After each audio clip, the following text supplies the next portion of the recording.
Mr Jeremy Corbyn. Thank you, Mr Speaker.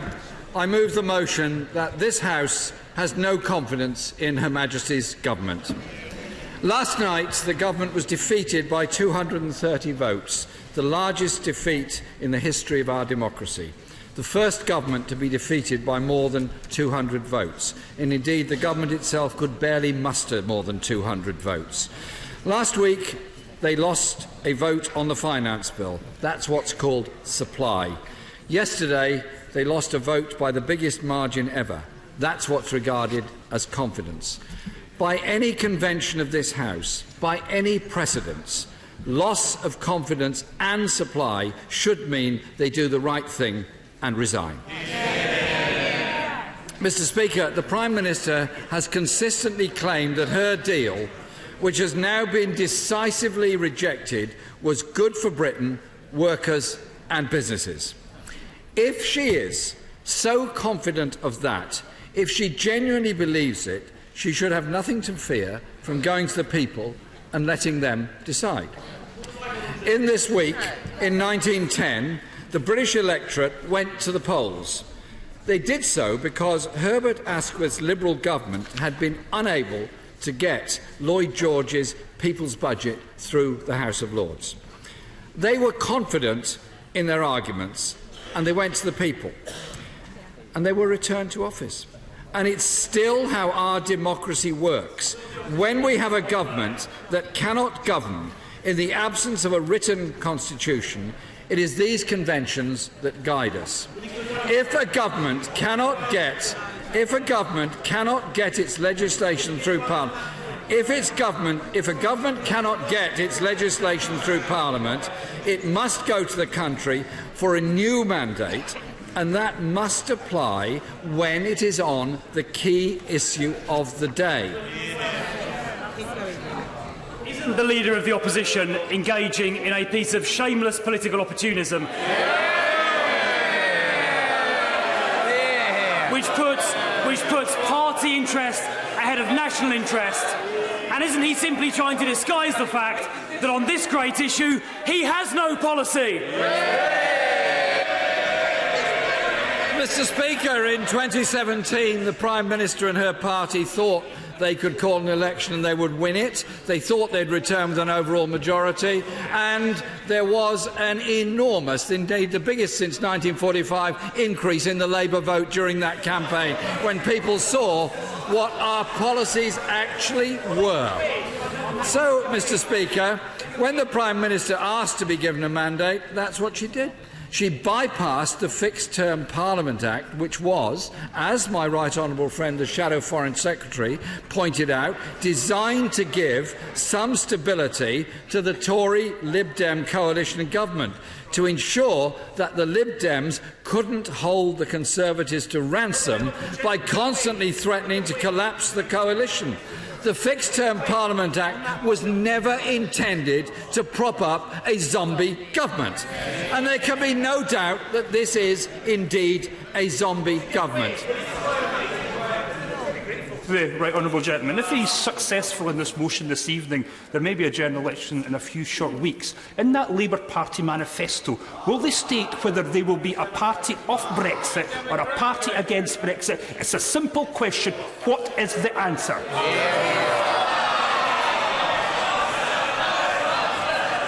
Mr Speaker, we are a democratic party, and our party will decide what policy we fight the election on. In the meantime, we are very clear. There has to be a customs union. There has to be access to European trade and markets. There has to be a protection of rights. There has to be a rejection of a no-deal Brexit. And as I was saying, Mr Speaker, last week this government became the first for more than 40 years to lose on a finance bill. And a shocking first for this government. A shocking first. It forced a heavily pregnant member of this House, my friend the member for Hampstead and Kilburn, to delay a scheduled caesarean to come to vote, all because of their cynical breaking of trusted pairing arrangements. I think we need to examine that and examine our procedures to ensure such a thing can never happen again. Point of order, Anna Soubry. Mr. Speaker, could you assist the House, please? This is an important matter. I say this as a woman, but we need to establish once and for all. Was the honourable lady offered a pair? Yes. I think all of us and the public need to know so. Clerk reminds me that's not a point of order. My understanding is that there was a pairing opportunity. No,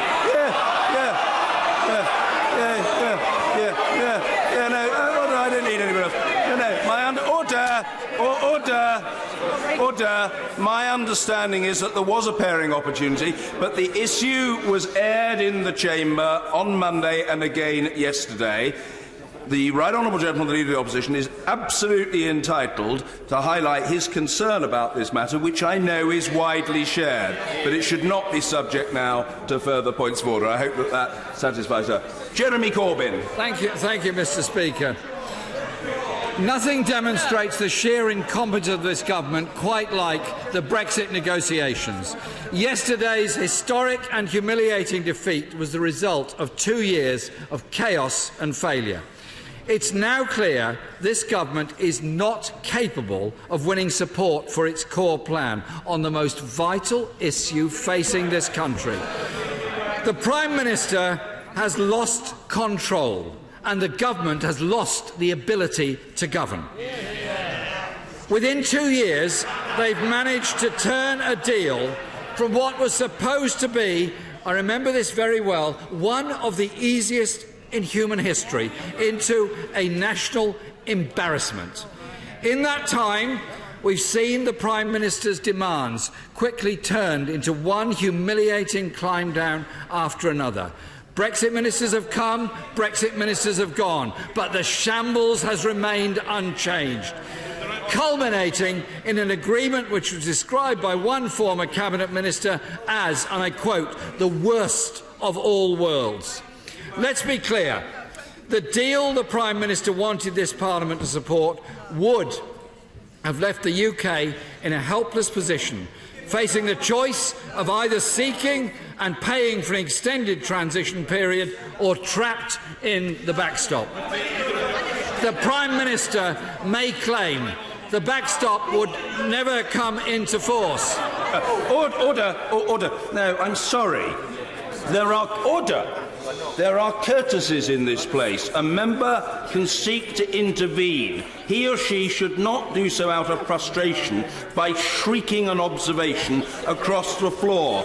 Well, whether we say shriek or yell or bellow or shout, it was very noisy and it was disorderly. And the Right Honourable Gentleman knows I hold him in the highest regard and I have great affection for him, but he must behave better.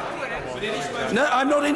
yes, but who takes... whether an intervention is taken or not, no, there's no all right about it, I say to the Right Honourable Gentleman. The person who has the floor decides whether to take an intervention. That's life. That's the reality. That's the way it has always been. Jeremy Corbyn. Thank you, Mr. Speaker. But who has confidence in this government's ability to negotiate a future trade deal with the EU by December 2020, after the shambles we've all witnessed over the past 2 years? This Frankenstein deal is now officially dead, and the Prime Minister is trying to blame absolutely everybody else. Give way. Allow me to intervene. In modern British history, Prime Ministers, when faced with even a fraction of the titanic and calamitous margin that was faced by the Prime Ministers yesterday, they have done the right and honourable thing, resigned and called a general election. Would my right honourable friend agree that in the pursuit of power and in the trappings of office that she has now forgotten what is right and honourable? I thank my friend for the intervention, as I've made it very clear. All the precedents are that when a government's had the defeat that this government has had, it's time to resign and allow the people to elect a new Parliament to deal with the issues facing this country. Mr. Speaker, let me be clear. The blame for this mess lies firmly at the feet of the Prime Minister and a government, which time after time has made hollow demands and given what turned out to be false promises. They say they want this Parliament to be sovereign, yet when their plans have come up against scrutiny, they've done all they can to obstruct and evade.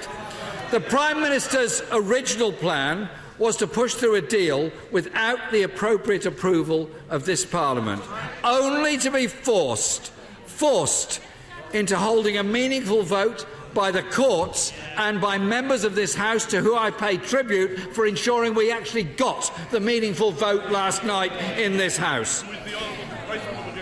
Yes. I'm grateful to the Leader of the Opposition for giving way. As I understand it, he will allow his party to decide whether or not he will deliver Brexit should he become Prime Minister. His party has already decided that if he is not successful in getting a general election, he should support a people's vote. If he does not win the vote tonight, will he then support moves in this House to give us a people's vote? I'm sure the member is fully aware of the decision made by my party's conference that, as the next phase of it, all options are on the table, including the option that he has referred to. I give way to my friend at the back. Would my honourable friend confirm whether, in this national crisis, the Prime Minister has telephoned the Leader of the Opposition to ask for a meeting to discuss the way forward for our country? I haven't had such a call as yet, Mr. Speaker.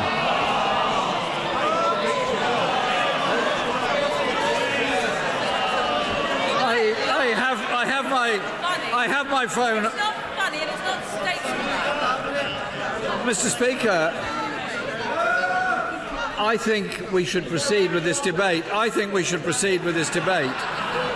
the Prime Minister's original plan was to push through a deal without approval, as I pointed out, and forced into it by the courts.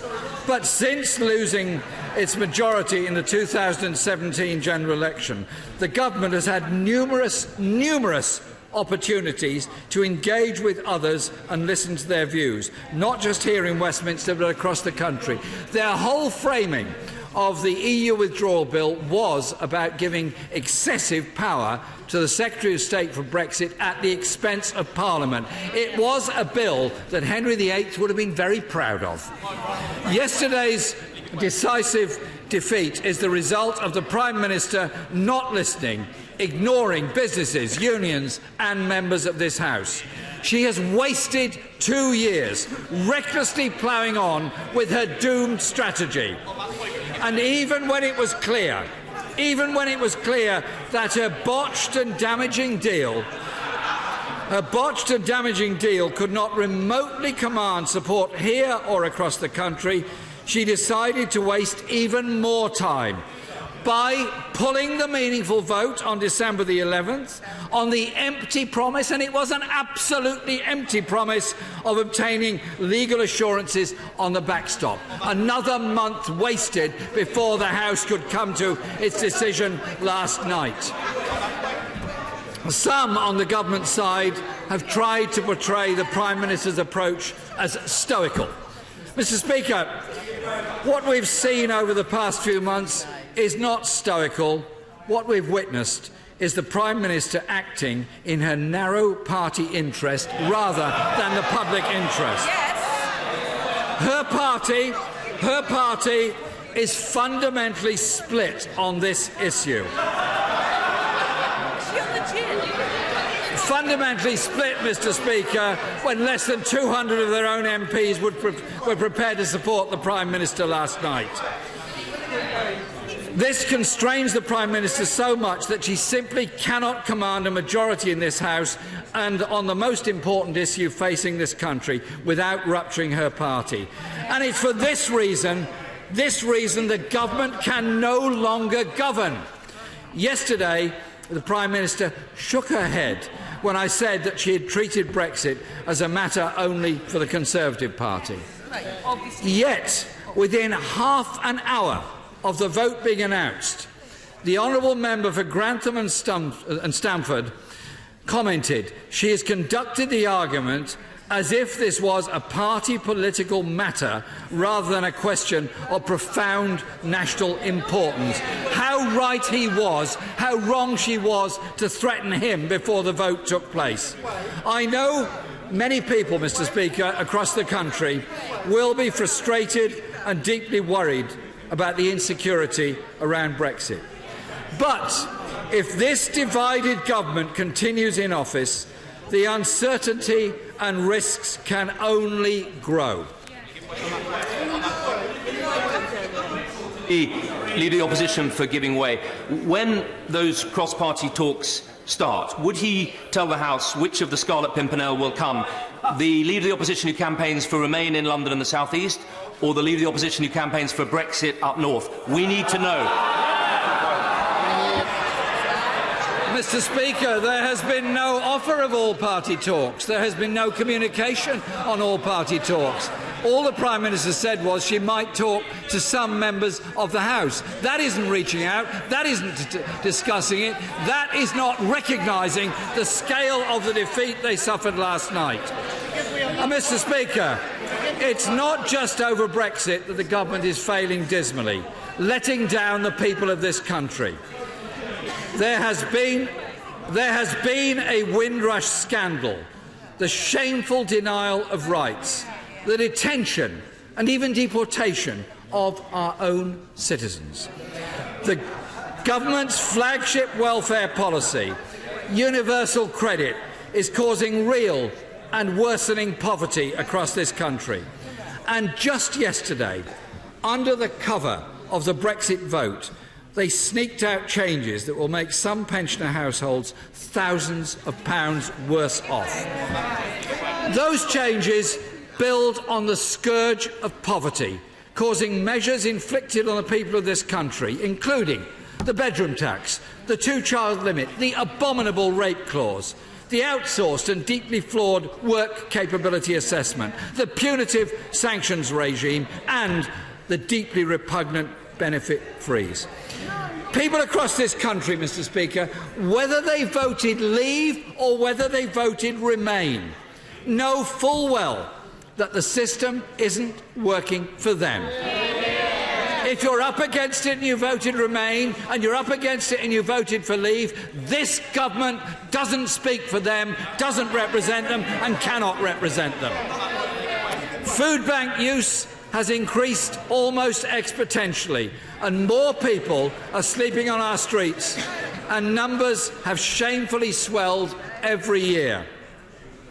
The Conservative Party used to call itself the Party of Home Ownership. They're now called the Party of Homelessness in this country. Care is being denied to our elderly, with Age UK estimating at 1.2 million older people not receiving the care they need. 7 billion cut from the adult social care budgets in the past 9 years. Our NHS is in crisis. Waiting time targets at accident emergency. I'm talking about waiting times at accident emergency departments and for cancer patients that have not been met since 2015, and they've never been met under the government of this Prime Minister. Not yet.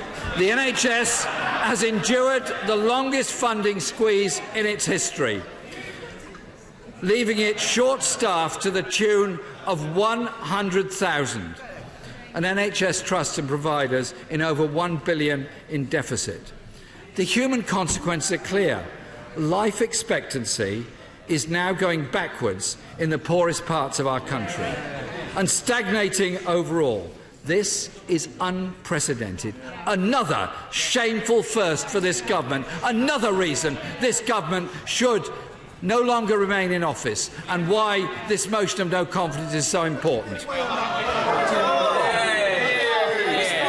Mr. Speaker, the Leader of the Opposition is making some powerful arguments. Not very well, but he's making some very powerful arguments. I don't know if he could help us though with this. I saw an opinion poll at the weekend. If there was any merit in his arguments, could he explain to the House why it is that this party is 6 points ahead in the polls? Could it be that it's because he's the most hopeless leader of the opposition that we've ever had?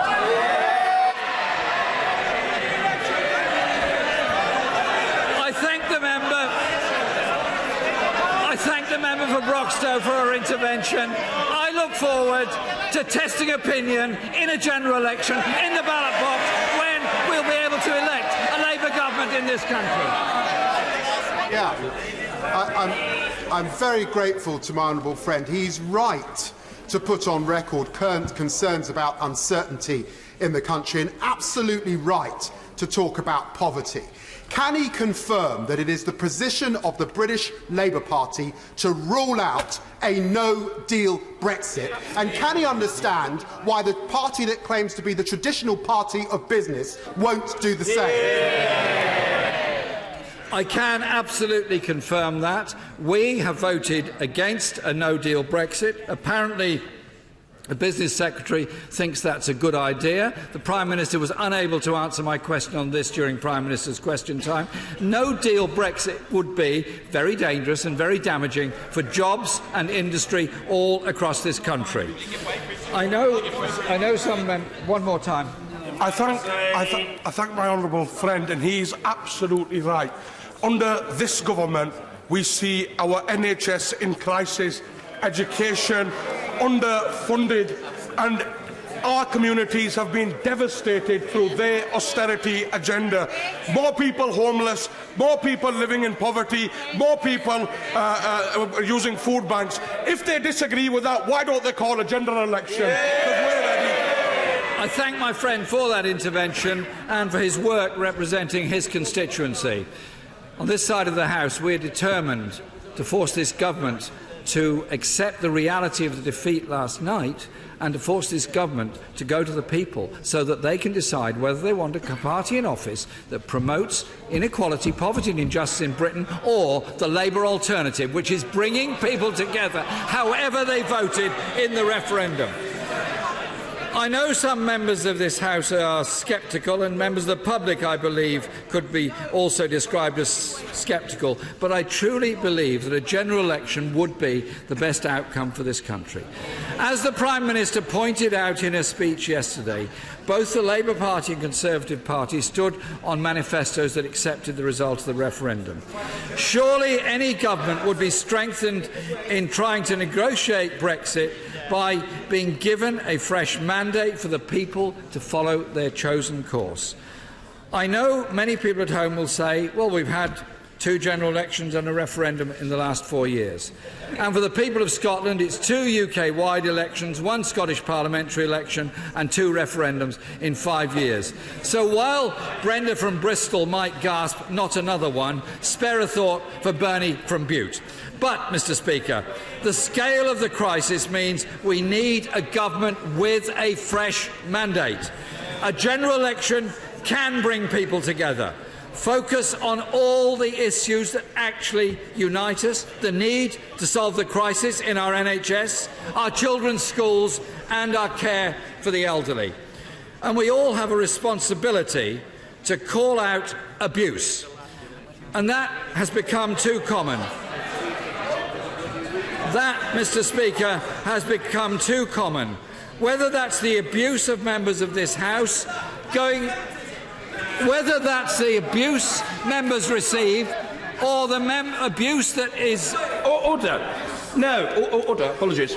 No, Mr. Morris, don't yell from a sedentary position like that. If you seek to intervene, you seek to do so in the usual way. That's the only way to do it. Just because you're angry doesn't justify you behaving in that way. Stop it. Jeremy Corbyn. Thank you, Mr. Speaker. No. Mr. Speaker, I'm sure we can all unite. I'm sure we can all unite. We can all unite in condemning racist abuse in any form whatsoever within our society. And too many of our constituents have faced that since the toxic debate in the last referendum and, if I may say so, the government's hostile environment policies on the Windrush generation. Mr. Speaker, many media pundits and members of this House say there is currently no majority in this House for a general election. Let the members of this House decide. But, Mr. Speaker, it's clear there is no majority for this government's Brexit deal, and there is no majority either for a no deal. I want to pay tribute to all members of this House who, like the Labour frontbench, are committed to both opposing the Prime Minister's bad deal, which we voted down last night, and ruling out the catastrophe of no deal. But I do believe that following the defeat of the government's plan, a general election is the best outcome for this country, as the Labour Party conference agreed last September.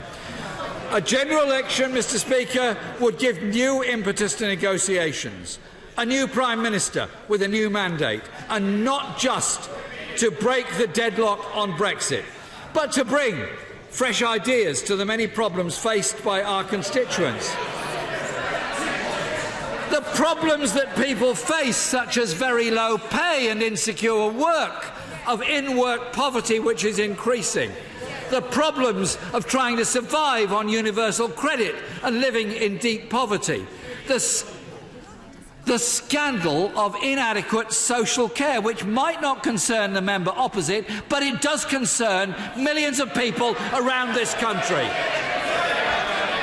The crisis, Mr. Speaker, in facing local authorities, health services and schools starved of resources. The housing and the homelessness crisis, where so many of our fellow citizens have no roof over their head night after night. They are looking to Parliament. They are looking to Parliament for them a better and fairer society. Is the honourable gentleman just pausing? Yes, quite right, absolutely. Very reasonable, very sensible. Thank you. Point of order, Mark Francois. Speaker, is it not... Well, give me a go. Is it not often the practice in this House that if someone speaking from the dispatch box refers to another member and challenges them, they then normally take an intervention? Commonplace, but it is not in any sense obligatory. Commonplace, but not obligatory. Jeremy Corbyn. Thank you, Mr. Speaker. Mr. Speaker, if the House backs this motion today, then I welcome the wide-ranging debates we'll have for the future of our country and the future of our relationship with the European Union, with all the options on the table. As I said before, Mr. Speaker, a Prime Minister confident of what she describes as a good deal and committed, as she claims, to tackling burning injustices should have nothing to fear from such an election. But, Mr. Speaker, if the House does not back this motion today, then surely it's incumbent on all of us to keep all the options on the table, to rule out the disastrous no deal and offer a better solution than the Prime Minister's deal, which was so roundly defeated yesterday. Mr. Speaker, this government cannot govern and cannot command the support of Parliament on the most important issue facing our country. Every single previous Prime Minister in this situation would have resigned and called an election. It is the duty of this House to show the lead where this government has failed and pass a motion of no confidence so that the people of this country can decide who their MPs are and who their government is and who will deal with the crucial issues facing the people of this country. I commend my motion to the House. Order. The question is that this House has no confidence in Her Majesty's government. The Prime Minister.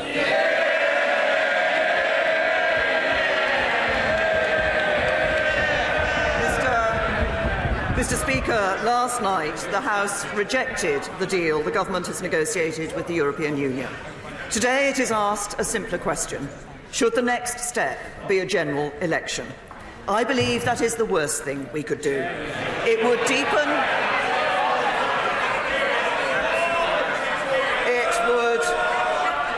It would deepen division when we need unity.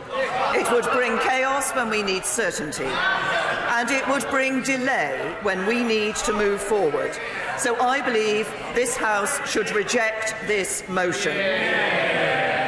At this crucial moment in our nation's history, a general election is simply not in the national interest. Parliament decided to put the question of our membership of the European Union to the people. Parliament promised to abide by the result. Parliament invoked Article 50 to trigger the process. And now Parliament must finish the job. That's what the British people expect of us, and speaking to my constituents and to voters right across the country, that is what they demand. I will give way just in a moment. That is what they demand. But a general election would mean the opposite. Far from helping Parliament finish the job and fulfil our promise to the people of the United Kingdom, it would mean extending Article 50 and delaying Brexit for who knows how long. I will give way to the honourable gentleman and then... Grateful to the Prime Minister for giving way. She's lost a quarter of her cabinet. 170 members of her backbench want her gone. She's experienced the biggest defeat in parliamentary history. What shred of credibility has our government got left? For goodness sake, Prime Minister, won't you just go? Can I say to you, the right honourable gentleman might not have noticed that what we're debating today is a vote of no confidence in the government. He has his opportunity to express his opinion in that vote. As someone who was only defeated last night by 230 votes, may I encourage the Prime Minister to KBO and never tire of reminding the country that our good economic and one nation record will be put at risk by a very extreme left-wing and high taxation party. Can I say to my honourable friend, he is absolutely right. I will speak about this later in my speech, but it is over the last years, since 2010, with Conservatives in government, that we've been able to turn this economy round, ensure jobs are provided for people and give people a better future. Now, for giving way. I totally agree with the Prime Minister that a general election would solve nothing. It's merely a tactical device by the opposition to cause chaos. But would she also agree with me that one thing we also need to rule out is a second referendum on our membership of the EU, which would be highly divisive and would not resolve the issues that we currently face? My honourable friend is absolutely right in that a general election would cause the sort of delay that I've just been talking about. But he is also right. We had a referendum in 2016. I believe it is incumbent on this Parliament to deliver on the result of that referendum and to deliver Brexit. And as regards those issues, the choices we face as a country won't change after 4 or 5 weeks of campaigning for a general election. There's no indication it would solve the dilemma we now face. And, not only, I will give way to my honourable friend in a minute, not only is there no guarantee an election would deliver a parliamentary majority for any single course of action. I give way to my honourable friend. I thank the Prime Minister for giving way. Unlike some, she is clearly not afraid to debate. It is not exactly a secret that on European policy, she and I have not seen entirely eye to eye. And it is possible... Well,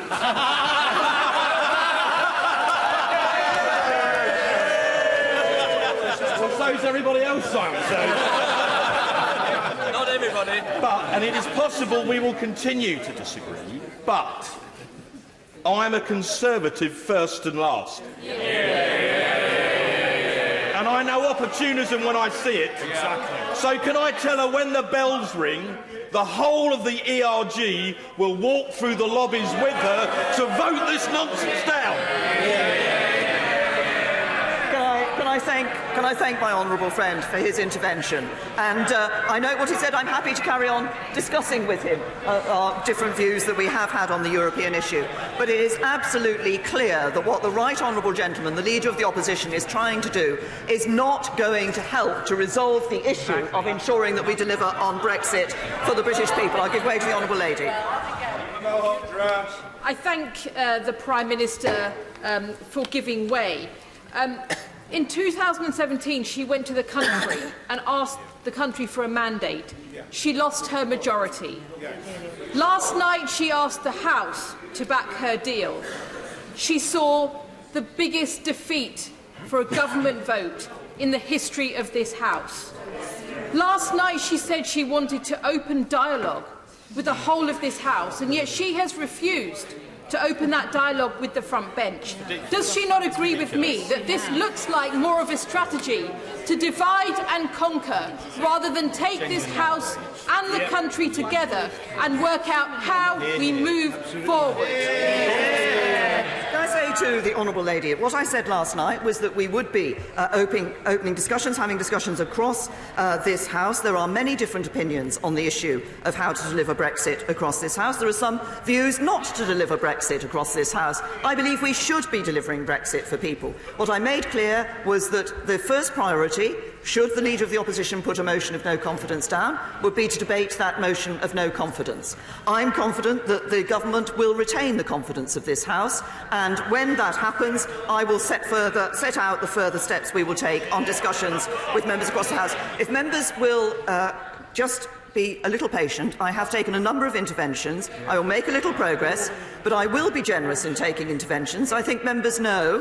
from the number of hours I have spent in this House answering questions, that I am not afraid to answer questions from members of this House. But what we see when we look, I will in just a moment, if the Honourable Gentleman listened to what I said, does help sometimes. We do not even know what position the Labour Party would take on Brexit in an election. Now, it's barely 18 months since this country, if my honourable friend would just allow me one, it's barely 18 months since this country last went to the polls, an election where well over 80% of voters, almost 27 million people, backed parties whose manifestos promised to deliver Brexit. That's what the government intends to do. That's what's in the national interest, not the disruption, delay and expense of a fourth national poll in less than 4 years. I give way to my honourable friend. Thank you. I thank the Prime Minister for giving way to me. Does she not agree with me that if the Leader of the Opposition himself wrote on a note exactly what he wanted, passed it to the Prime Minister adopted that, he would still vote against it?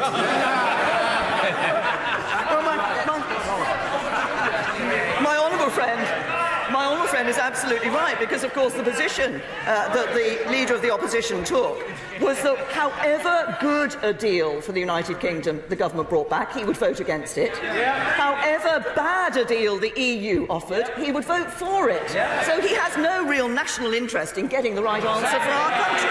I promise the honourable gentleman. I thank the Prime Minister for giving way. And my right honourable friend, the Leader of the Opposition, is absolutely right to call for a general election today, because it's not just the government's record on Brexit which is at stake tonight. And I want to ask the Prime Minister a direct question. Is she surely saying that her record on policing and crime is one that she's willing to stand on? Because we have seen over 20,000 police officers cut since 2010. We see rising crime, we see rising knife crime, and we see money being diverted, instead of paying for police, paying for a no-deal Brexit, which nobody in this House wants to see happen. The honourable gentleman talks about paying for police. Of course, we put more money into, made more money available to police forces. And what did the Labour Party do? The Labour voted against that. Yes, that's what they did. They voted against it. I will just make a little more progress, and I will take some more interventions. Now, last night the House did indeed speak clearly, and I heard the message that they sent. I heard the concerns of my colleagues and from across the House, and I understand them. And as I told the House last night, if the government secures, and I've just repeated, if the government secures the confidence of this House, then my first priority will be to hold meetings with my colleagues, with our confidence and supply partners, the DUP, and with senior parliamentarians from across the House. But our principles are clear: a deal that delivers a smooth and orderly exit, protecting our union, giving us control of our borders, laws and money, and allowing us to operate an independent trade policy. These are what deliver on the will of the British people. I will give way to the honourable gentleman. I tried this with her earlier during question time, so I'm going to give her one more chance. Which of the red lines Which of the red lines that she set that caused the defeat that she had last night is she willing to compromise on to get the agreement through? Sensible question. And the honourable gentleman will not be surprised to hear that I will give him the same answer as I've just given in my comments, because what the honourable gentleman, what I would point out to the honourable gentleman, is that the key thing that this House needs to do, that this Parliament needs to do, is to deliver Brexit for the British people. That is what we need to do, and we need to do. I will in a minute. We need to deliver a Brexit that actually respects and reflects the vote that was taken in the 2016 referendum. I will give way to the honourable gentleman to come back, and then I'll give way to my honourable friend. I'm trying to be helpful to the Prime Minister, believe it or not, but this is pure robotic fantasy. It's her deal that has to change, and the deal is a product of the red lines. So when she has that meeting with my right honourable friend, which of the red lines is she willing to give up on? Yeah, exactly. And I repeat that we will approach these discussions in a constructive spirit. We want to hear the detail from the House of what it is that they want to see, such that we can secure the support of the House for a deal. I give way to my honourable friend. My right honourable friend for giving way, unlike the Leader of the Opposition. Does she share my concerns that too many people in this House are trying to scupper the mandate given to us by the British people? For centuries, this House has taken arbitrary power from kings and queens and peers and grandees and has put that power in this House for the public good. But we now appear to be becoming that arbitrary power that is taking away and removing that mandate that we gave the British people. Will she fight to deliver on that mandate and to protect and preserve our democracy? My honourable friend puts his point very powerfully indeed. This Parliament voted to ask the British people to say to them, it is your decision, not tell us what you think and we might think afterwards whether or not we like it. It is your decision and we will act on that decision. And what we want to do is, I will just make a little more progress if honourable members and right honourable members will then. That is what we want to do, deliver on the will of the British people. As I said, I'll approach the meetings in a constructive spirit, focusing on ideas that are negotiable and have sufficient support in this House. And the aim is to identify what would be required to secure the backing of the House. And if I will just make a little more progress. I have been already generous in interventions. If these talks bear fruit, as I said earlier in Prime Minister's questions, there will be in no doubt I will go back to Brussels and communicate them clearly to the European Union, and that's what members asked for. The leader of the SNP MPs said we should have talks with all the leaders of the opposition parties and work together in all our interests. The chairman of the Brexit Select Committee said if the deal was defeated, I would like to think that she would take a bold step, that she would reach out across the House to look for a consensus, and that's exactly what I propose to do. So I think it would be a little strange for them to vote against that approach later today and in favour of a general election that would make that process of reaching out across Parliament impossible. I'll give way to the honourable lady who has been standing several times. I thank the Prime Minister for her generosity in giving way. But with all due respect to her, she's come to the House today after suffering a very, very large defeat indeed, with the same lines. Absolutely. And she's making the same assertions as she was making before the vote, like the vote never happened. Her Downing Street spokesperson said that any discussions would have to start and proceed from the red lines that she established herself. Doesn't she realise, in all honesty now, that the time has come for her to show some flexibility on those red lines and get us into a genuine discussion rather than just repeating the lines to take that we've heard for the last 5 months ad nauseum. What I am doing is setting out what the British people voted for in the referendum in 2016. That is our duty as a Parliament to deliver on that. Now, I know that to serve, again, I will just make little progress. I know that to serve in government, in just a moment, I know that to serve in government is a unique privilege. The people of this country put their trust in you, and in return, you have the opportunity to make this country a better place for them. Just in a moment. When I became Prime Minister, and that is what I pledged to do, Yes, to deliver Brexit, but also to govern on the side of working people right across the country for whom life is harder than it should be, and to build on the progress that had been made since 2010. I'll give way to the honourable lady and then to my honourable friend. To the Prime Minister for giving way. The problem is the Prime Minister seems to be talking as if she'd lost by 30 votes yesterday, not 230. Her refusal to even consider changing any of her red lines when the EU and Irish government and others have made clear that the deal she got was dependent on those red lines is making this impossible. Can I ask her to clarify? Is she saying she will rule out in any circumstances a customs union? I'm saying that what I want to see is what the British people voted for. They want to see... No! This is very important. They voted for an end to free movement. They voted for an independent trade policy. They voted to end the jurisdiction of the European Court of Justice. And it is incumbent on this Parliament to ensure that we deliver on that. And I think we should build on the progress... Oh, I said to my honourable friend... If the House will just allow me, I did say to my honourable friend that I would take him first, then I would take him. I thank the Prime Minister for giving way. She's being criticised for setting and sticking to red lines, but don't those red lines simply represent the promises that were made prior to the referendum? Can I say to my honourable friend, that's the point I have been making and repeating, is that when people voted to leave, they voted for certain things. They voted to ensure that we could have that independent trade policy and that we would end free movement, for example, and it's our duty to ensure we deliver those. I'll give way to Father. Speaker, I've asked many people throughout the referendum why they voted on one side or the other.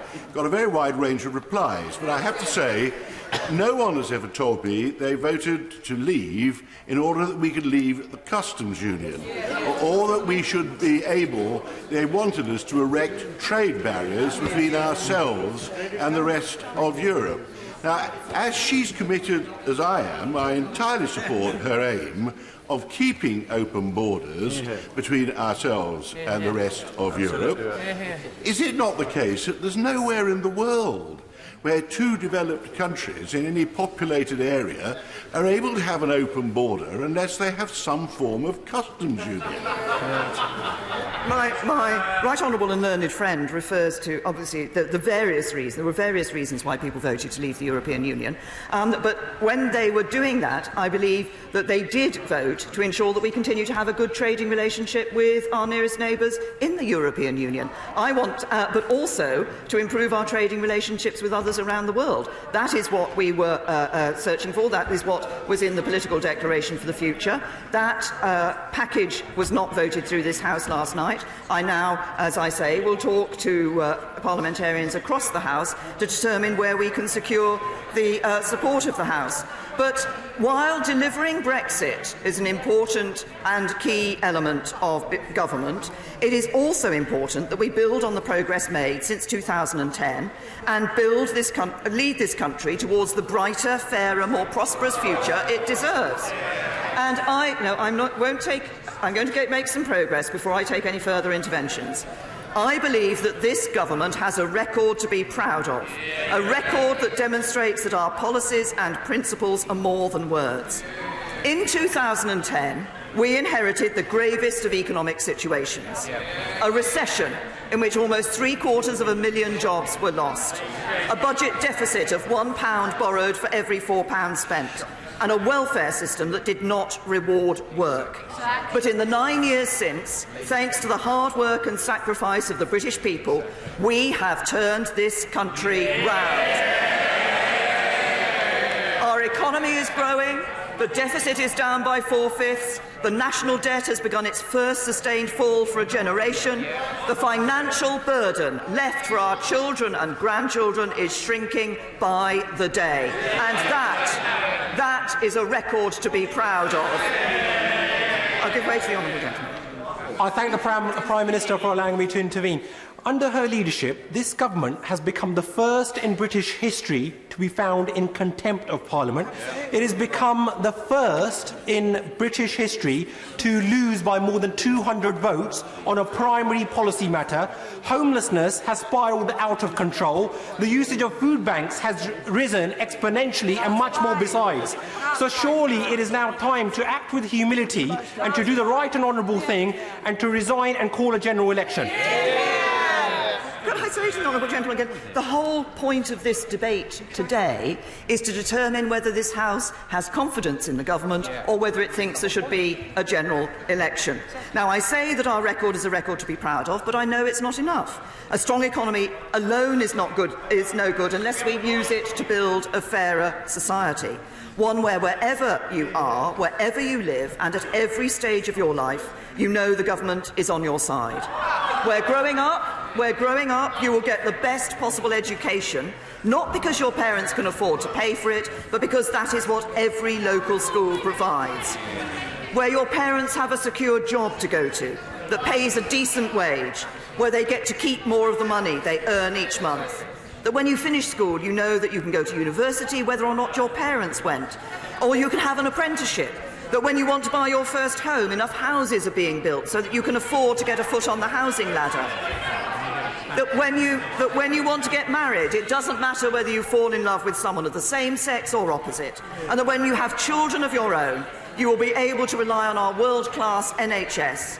That both parents can share their leave to look after their baby, and when they're ready to go back to work, the government will help with the costs of childcare.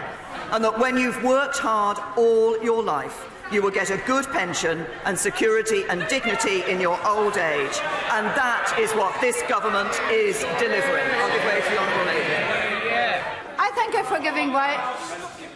I thank her for giving way, and I acknowledge that she wants to paint her government in a good picture. But isn't it true that precisely because a lot of people are unhappy, they also voted for Brexit? And isn't it the case that we need to clarify with the British people what exactly they voted for, and need to put a precise deal in front of the people and not just make a general assumption why people voted for Brexit? People also voted for Brexit because they were generally unhappy with the state of this country. So isn't it the case now we need to put a precise Brexit deal in front of the people so all people can say, but actually Brexit will make a difference? Well, as the honourable lady might recall that when I became Prime Minister, I made exactly that point, that people in voting for Brexit, there were various reasons people voted for Brexit, but I do think for some they wanted a change in the way politics delivered for them. I think that they were concerned, that they felt that politicians weren't listening to them. And that is precisely why it is so important that on the result of the referendum we listen and we deliver for the people of this country. And this government is delivering in a whole range of ways. I give way to I thank the Prime Minister for giving way, and I appreciate the positive, confident and optimistic picture of the future of the UK that she painted.